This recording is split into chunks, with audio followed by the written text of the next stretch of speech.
Junior हूँ उनके career के हिसाब से भी और उम्र के हिसाब से भी। पार्टी तोड़ने की कोशिश अभी भी जारी है, तो क्या आप अंदर इसी को लेकर चर्चा करते हो? सिलसिले में जल्दी आए?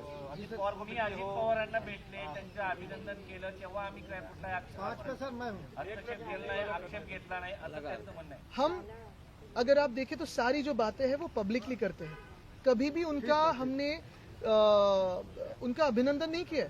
हम अभी भी कह रहे कि ये इलेक्शन चोरी का इलेक्शन है, लेकिन जो काम है, जो जनता के काम है, जाहिर सी बात है वो उनके सामने रखेंगे।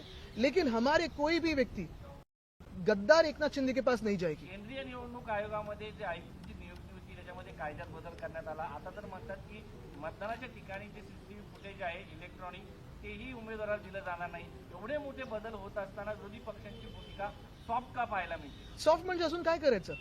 आंदोलनं करतोय आम्ही, पार्लमेंटमध्ये विषय घेतोय, कोर्टात विषय घेतलेला आहे.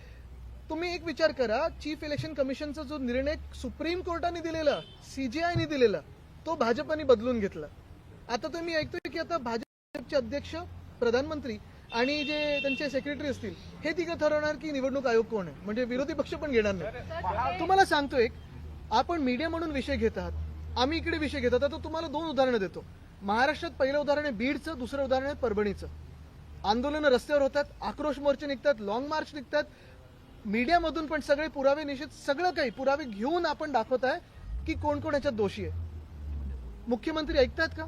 भाजप ऐकताय का?